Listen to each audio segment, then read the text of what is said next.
Nibingelele ngiphinde nginamukele kweze namuhla izithi. Wena usubona ukuthi une-value sawuzele hawu kade niyakaka. Angisho ukuthi u-right ne, kodwa umuntu wesilisa uma ngabe ehamba ezalisa usuke ekhulisa umuzi wakubo, isibongo sakubo. Wena umuntu wesifazane uma uhamba uzala iy'ngane zabantu abahlukene, uzalile ekhaya bengayihlawuli bengayithathi, ukhulisa isibongo sikabani ngoba wena uganile. Ngiyezwa kuthiwa nesifonela amadoda a-right. Angilwi nami. Umbuzo wami uthi wena akuthiwa leyo ndoda e-right usuyayithola and siyakushada. Uzofika nani kuloya muzi? Wephi? Iso la mama lisekho. Evala ntombi, sekwenele.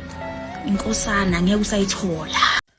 Uma wengane nje noma ngabe kabani uyahlonishwa. Hayi, mayingenziwanga nje wena ukuthi abe uma wengane.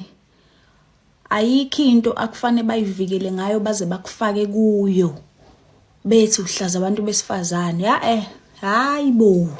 Ihlazo phekwa lo muntu wesifazane alithelwanga uwe. Ngahambe nje udabukela wonke. Mina kwamina nje. Noma ngakuthiwa bayanginaphaza mhlawumbe bayangihlikiza ngapha nangapha, unelungelo lokungihlanganyela nabo. Phela ngoma wengane kulomuntu engamzalela ingane.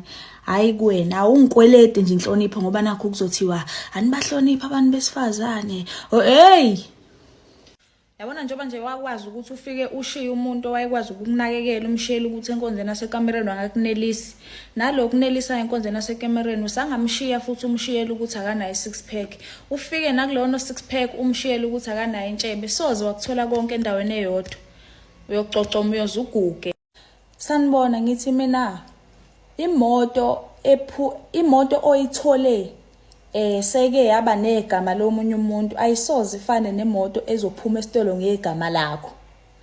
Mawungangizwa awungizwa, mawungizwa uyangizwa, kodwa ngisho lokho ukuthi le phuma negama lomunye umuntu noma le fike kuwena yafika ngegama lomunye umuntu izokuhlupha.